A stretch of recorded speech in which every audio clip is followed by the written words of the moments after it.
You cannot control the weather, nor can you make someone love you the right way or rewrite the past to match your hopes. But what can you control? How you respond, the attitude you hold, and the choices you make in this very moment. Every day, we waste tremendous energy worrying about things beyond our control, from other people's behavior to events that haven't yet happened. And the more we try to control the external world, the more we lose our inner peace. This is not a story of indifference, nor an excuse for resignation. It is a journey of awareness, learning to see clearly the boundary between what we can hold and what we must release. Stoic philosophy does not teach you how to change the world. It teaches you how to master yourself, so that no matter how chaotic the world becomes, your mind remains as still as a lake after the storm. And that journey begins right here. 1. The more you try to control, the more control you lose. There is a bitter paradox in life that most of us fall into but rarely notice. The harder we try to control everything around us, the more powerless we feel. Because so many things in life, other people's emotions, the unfolding of the future, or what happened in the past, are never truly within our domain. Yet instead of accepting that limit, we often react instinctively, trying to reason, to argue, to fix, to worry, to hope, repeating the loop of control without realizing it. We believe that if we are clever enough, kind enough, persistent enough, everything will eventually fall into place. But this belief slowly drains our mental energy, hour by hour, making us feel as if we're swimming upstream in the endless current of uncertainty. Here's a simple but real example. You text someone and they don't reply. Instantly, your mind spins. Did I do something wrong? Are they upset? Should I follow up?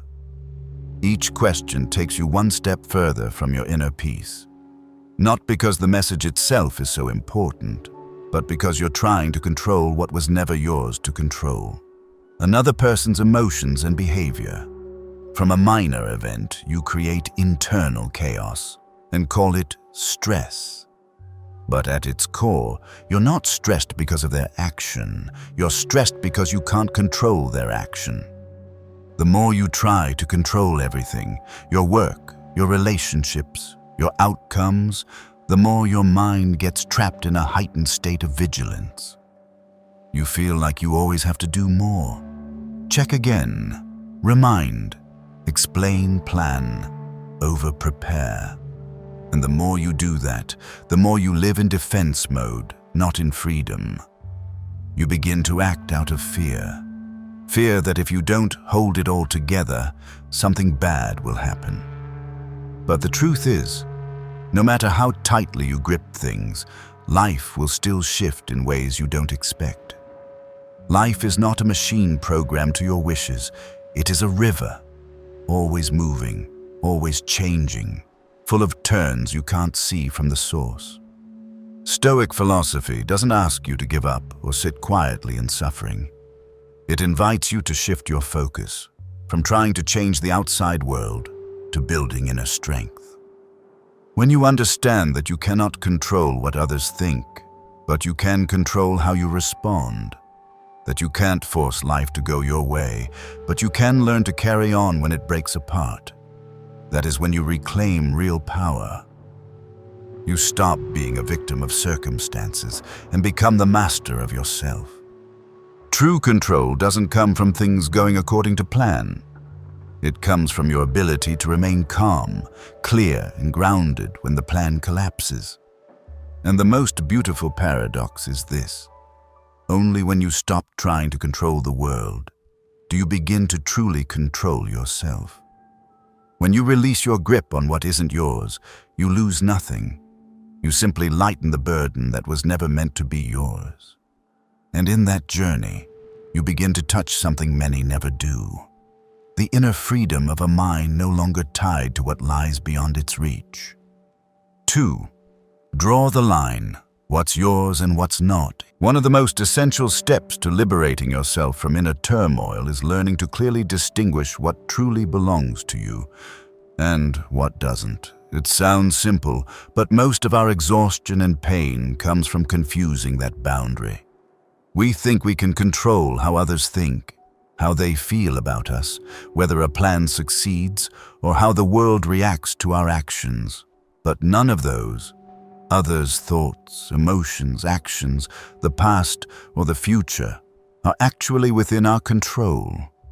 When you cling to what's not yours, you're like someone trying to hold on to the wind, only to be left drained and disappointed. Stoicism has long emphasized that freedom begins with knowing what belongs to you. Epictetus wrote, "Some things are up to us, some are not. If we can tell the difference, we will not be disturbed."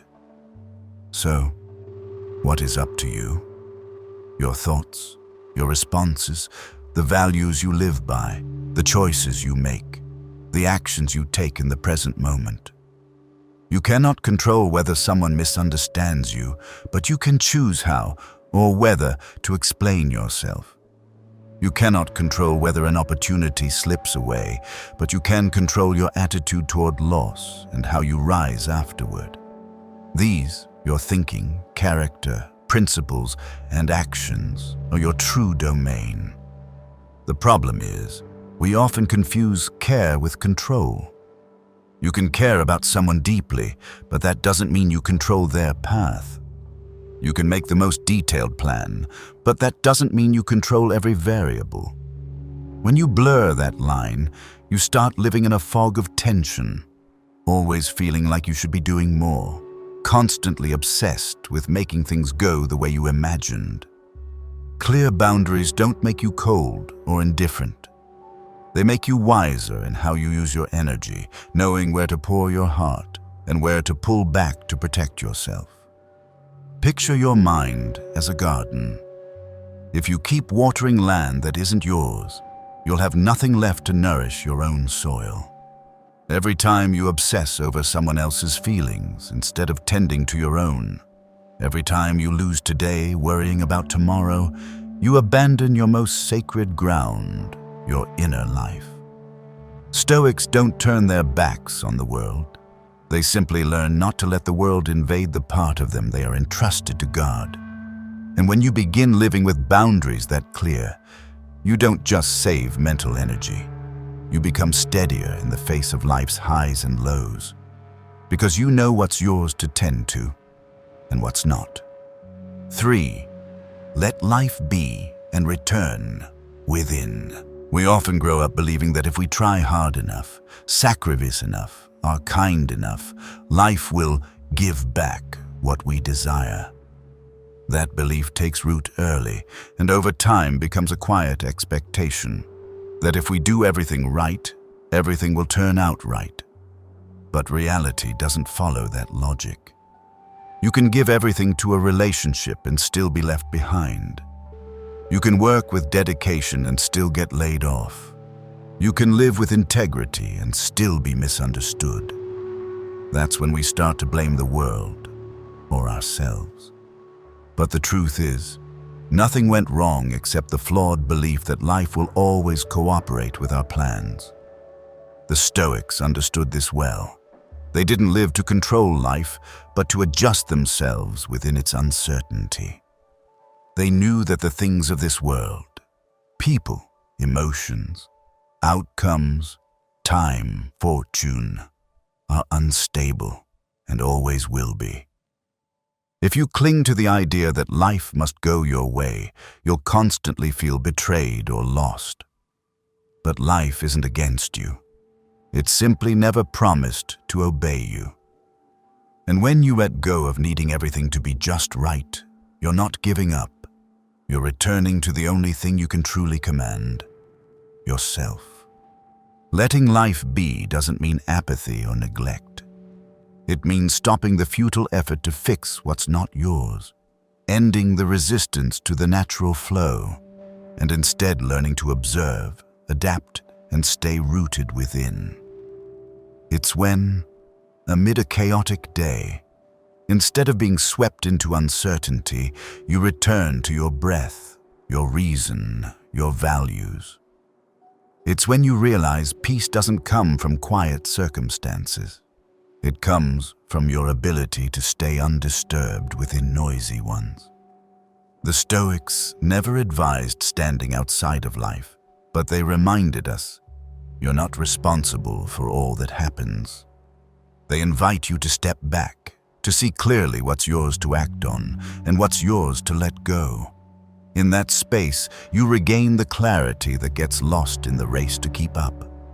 And once you've learned how to let life be, you can finally turn inward, where there's nothing to control, only to witness.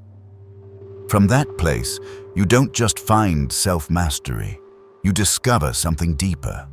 The quiet confidence that no matter how wildly the world spins, you can remain whole. And that is the beginning of a peace no external thing can ever give.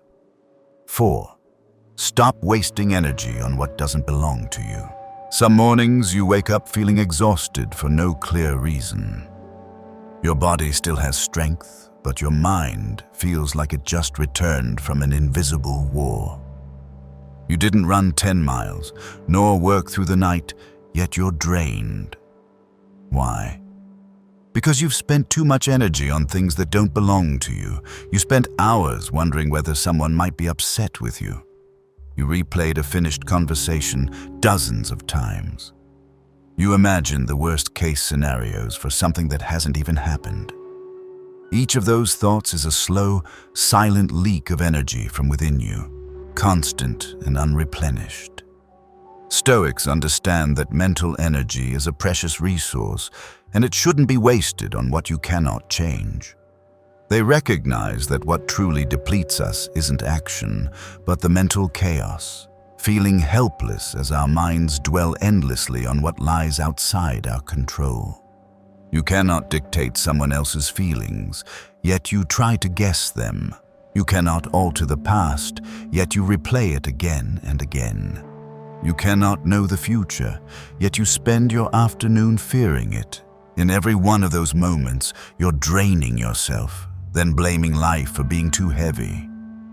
To stop being worn down by the invisible, you must begin by observing yourself. Every time you feel restless, ask, where is my mind right now? What is it focused on? Is that something I can actually control? If the answer is no, you must find the courage to stop. Not because you don't care, but because you know your care is being misdirected. You can't heal someone who doesn't want to be healed. You can't undo what has already happened. You can't control every variable in the future. But you can choose where to place your attention. You can choose to return to the present and do your part, well, here and now. Stoics do not deny their connection to the world, but they draw clear boundaries so they don't get swept away by it. They don't waste energy explaining themselves to those unwilling to understand, nor spend hours arguing silently with half-formed thoughts. They don't let themselves be pulled by other people's emotions or by unrealistic expectations. Instead, they focus on mastering their attitude, their mindset, their discipline, and their actions in each moment. They don't avoid emotions, but they don't let emotions hijack their minds.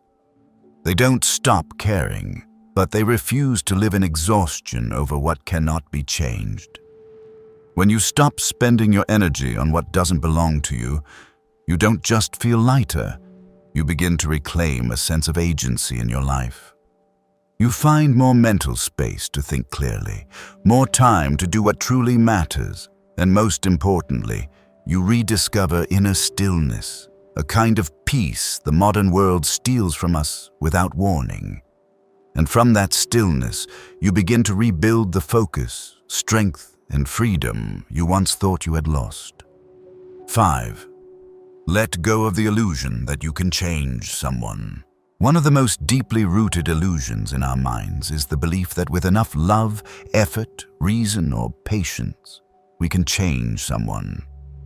We tell ourselves that if we're a bit more gentle, a bit firmer, a bit more forgiving, They'll see, they'll awaken, they'll become who we believe they could be. But the truth is, you cannot change anyone who doesn't want to change. And the more you try, the more you fall into a state of pain, exhaustion, and a quiet sense of failure. Stoics understand a crucial truth. People only change when they're ready to face themselves. No one can be persuaded to change from the outside if there hasn't been a shift within. Your constant reminders, explanations, endurance, or appeals won't accelerate their change. It only makes you lose your boundaries, lose sight of yourself, and ultimately feel like you're not enough. But the issue isn't with you. The issue is that you're trying to control what's inherently uncontrollable, the choices and growth process of another person. You can love someone deeply, but you cannot make them love you the right way. You can give so much, but you cannot make them appreciate it. You can show the clearest path, but you cannot force them to walk it. And the hardest part is, the more you try to hold on or fix things, the more you blur yourself. You slowly adjust your words, your behavior, your feelings, just to match someone else's expectations, hoping that if you're right enough, they'll change. But in doing so, you stop living honestly. You trade inner truth for an external outcome you'll never truly possess. Letting go of this illusion doesn't mean you stop caring or loving.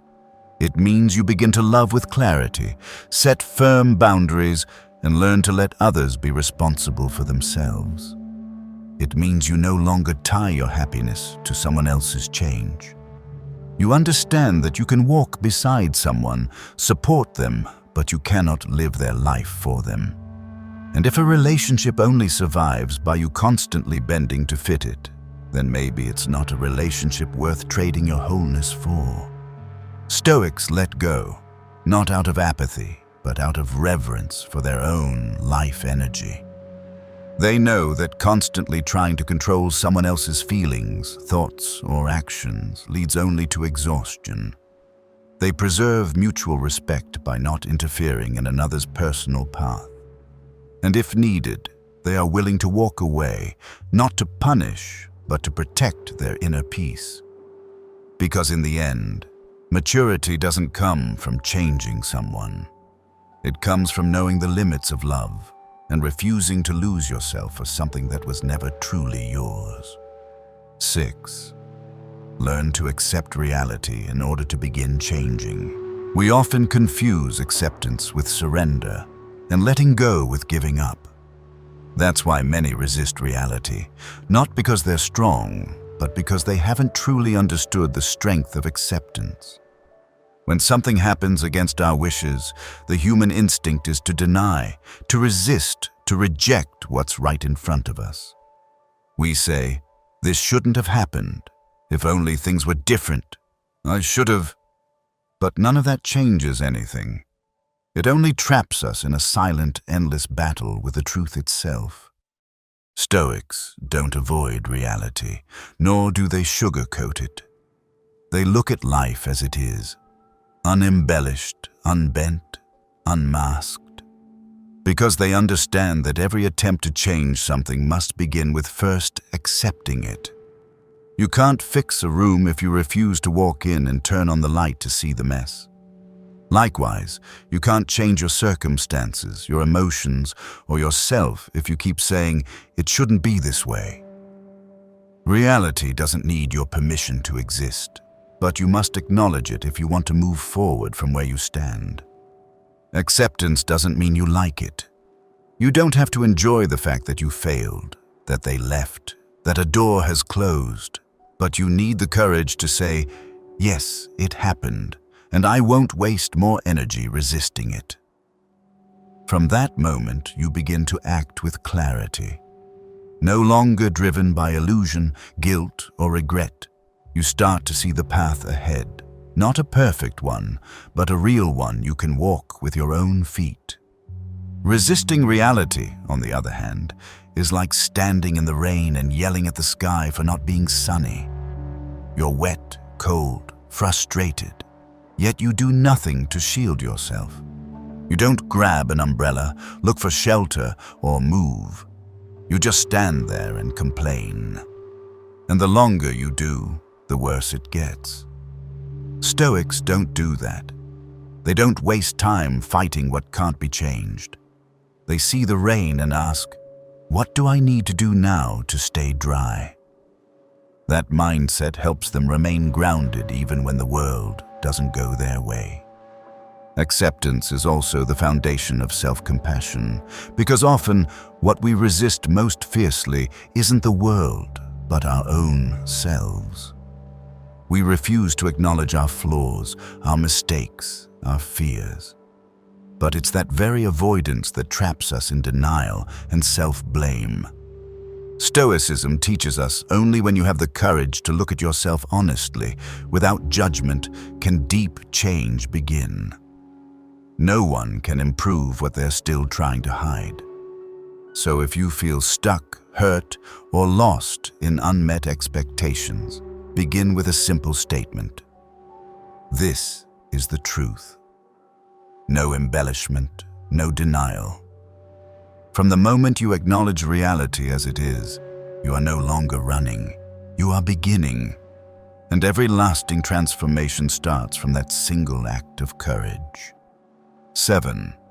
Practice responding instead of reacting.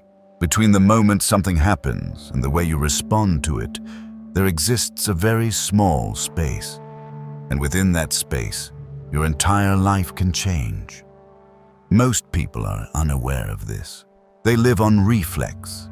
Someone says something unpleasant, they instantly get angry. A plan goes off course, they immediately lose their temper. Someone ignores them, they shrink away without thinking. Every situation is met with an automatic action, unfiltered, unexamined, and uncontrolled.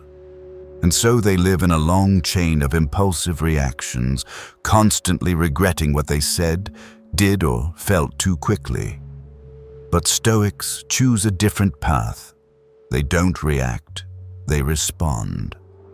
A reaction is instant, unfiltered, often driven by impulse or unresolved wounds. It's defensive, a mechanism to protect the ego when it feels threatened.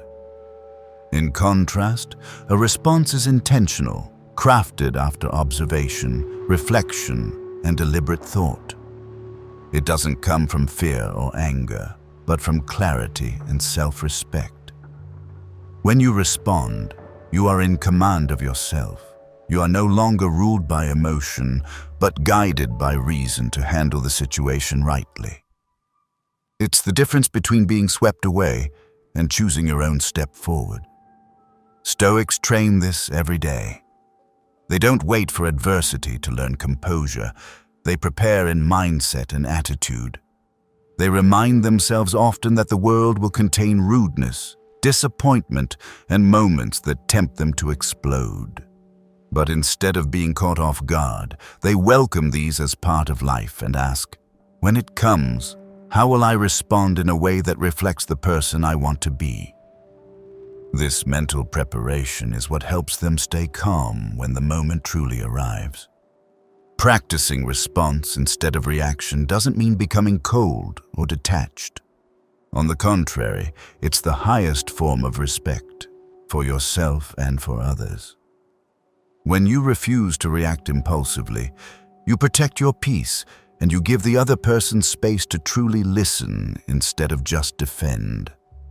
A word spoken in anger can destroy a relationship, but a calm answer can dissolve even the deepest misunderstanding. And you always have the power to choose how you speak, how you look, how you act, no matter how others behave.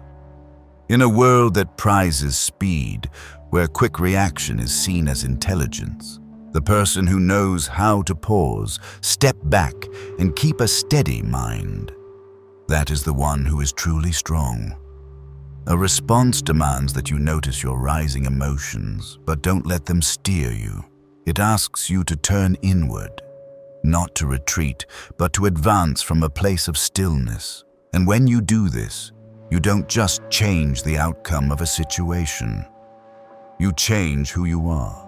From someone who lives by impulse to someone who lives with intention. From someone pulled by emotions to someone who leads their own mind.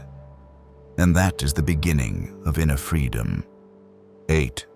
Self-control is true power. In a society that glorifies influence, where power is often measured by the ability to sway others, control outcomes, or manipulate environments, few recognize that the deepest strength lies in mastering oneself. No noise, no show, no need to prove anything, but a person who can govern their thoughts, emotions, and actions in any circumstance is truly powerful. Anyone can lash out when insulted, give up when tired, or follow their emotions when hurt. But true inner strength is shown by the one who remains composed even at their breaking point. Stoics understand that real power doesn't come from controlling the world, but from not letting the world control you. Epictetus once said, "No one is free who is not master of himself." Self-mastery doesn't mean the absence of emotion. It means seeing your emotions clearly when they arise, but not letting them dictate your actions. When you're angry, you don't scream. When you're sad, you don't destroy. When you're disappointed, you don't lash out. You don't deny your emotions. You regulate and transform them into responsible action. And this is not easy, but it's absolutely trainable through discipline and continuous inner observation. Self-control is a silent strength. No one applauds you for holding your tongue during an argument. No one notices you skipped a party to honor your own commitment. No one sees you wake early, train, learn, stay disciplined when no one is watching. But you know. And those small, invisible victories, day after day, build a person who doesn't fall easily. One who can resist temptation, stay principled in chaos, and carry dignity even when being overlooked. That is someone with real inner power.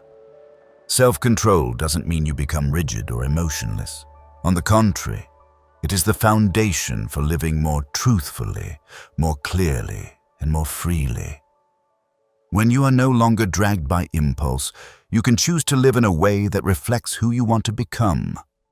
When you can govern your own actions, you reduce needless mistakes, careless words, and reckless decisions that lead to regret. You create space between emotion and action, and in that space, your character is most fully revealed. Stoics do not seek an easy life. They seek a steady mind. They don't try to control every circumstance. They train their ability to remain grounded no matter the circumstance. And in the smallest daily choices, how you speak, how you react, how you steer your emotions, you are shaping your identity. Because controlling others may make you feel powerful for a moment, but controlling yourself makes you unshakable for a lifetime. That is a strength no one can give you. It must be forged by your own will and daily resolve. 9. Accept emotions, but don't let them lead. Emotions are inseparable from the human experience. They arise naturally, like breath, like heartbeat, and are a normal response to what we encounter in life. You'll feel sadness at loss, anger at betrayal, jealousy when someone achieves what you desire, anxiety when facing the unknown. None of that is wrong. Stoics never taught us to become emotionless machines. On the contrary, they emphasized that emotions are signals, messages, tools for self-understanding, but they are not meant to take the wheel. The problem isn't emotion itself. It's letting emotion dictate behavior. When we act while angry, our words become sharp and hurtful. When we decide from fear, we choose safety over growth. When envy takes over, we forget our own worth. These things happen not because emotions are wrong, but because we fail to maintain control when they rose. Stoics don't reject emotion.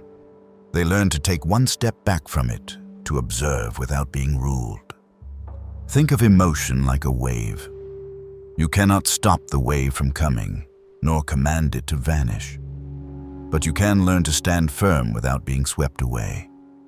When you're angry, you can admit, "I'm angry," without yelling or hurting someone. When you're sad, you can acknowledge, "I'm sad," without sinking into self-rejection. True freedom begins when you realize that emotion is only a part of you, not the whole of you. And you can always choose to act from reason, not just from the fleeting pull of immediate feelings. Accepting emotion is a courageous act. It shows you are mature enough not to judge yourself and clear enough not to be manipulated by what you feel. The Stoics remind us, emotions are guests, reason is the master. Listen to what emotions say, but let reason decide where you go and what you do. When you can do that, you are no longer a victim of anger or sorrow. You become the one who governs yourself through the inner storm. And from there, you move forward with a freedom that no one can take away. 10. Practice calm daily as a form of discipline. Calm is not a state that arrives only when life is gentle. Work goes smoothly, relationships are harmonious, and your heart is free of worry. Calm is not some unexpected gift granted to a lucky few. Calm is the result of consistent, deliberate, and patient training. It doesn't appear out of nowhere. It must be built day by day as an inner discipline, quiet but deeply powerful. A Stoic does not wait for the world to settle before choosing peace. They begin each morning by reminding themselves that things will happen outside of their wishes. There will be irrational behavior. There will be hurtful words. There will be delays, injustice, misunderstandings, failures. They do not wait for a perfect day. They prepare a steady mind to face a day that may be anything but easy. For them, calm is not a reaction to comfort. It is the stance you take when everything around you begins to shake. Practicing calm daily means learning to take a step back when emotions rise. It means asking yourself, is this truly worth losing my peace over? Before diving into a pointless argument. It means knowing how to breathe slowly when facing a situation beyond your control. It means choosing silence, choosing patience, choosing restraint, not out of weakness, but because you understand the cost of letting your mind be swept into chaos. Just as the body needs regular movement to stay strong, the mind needs daily training to remain calm. You cannot expect composure in a crisis if you haven't practiced it in the small moments. Calm is when you don't rush to reply to a message in anger, when you don't let someone else's mood dictate your own, when you let go of the small to preserve the great, the stillness within. And like any good habit, it must be repeated, reinforced, and maintained with unwavering discipline. A Stoic does not see calm as the final reward, but as the foundation for living in line with their values. Each time you choose calm over reaction, reason over impulse, silence over the need to win, you are strengthening a quiet kind of power. A power that cannot be taken by others, shaken by circumstances, or erased by failure. And once you see calm not as inspiration, but as discipline, you will carry it with you, no matter where life pulls you. I used to believe that peace would come when everything outside was in order. A stable job, harmonious relationships, no unexpected events. But then I realized that very mindset kept me living in a constant state of waiting. Waiting for others to change, waiting for situations to improve, waiting for the day when nothing would trouble me anymore. And in all that waiting, I missed many precious moments of the present, simply because my mind was fixed on things beyond my control. When I began practicing Stoic thinking, I learned to take a step back before reacting. I learned to ask myself, is this truly worth losing my peace over? And gradually, I saw that most of my exhaustion didn't come from what happened, but from how I chose to face it. Life remained uncertain. People could still disappoint, but once I knew how to stay steady within, nothing outside could disturb my inner peace anymore. And that is true freedom. If you found value in what I just shared, don't forget to like, subscribe, and turn on the notification bell so you won't miss future content. Every small step on the journey to self-mastery is worth it. Slow down. Listen to yourself, and walk with the calm of someone who knows what is worth holding on to, and what must be let go. I'll see you in the next video.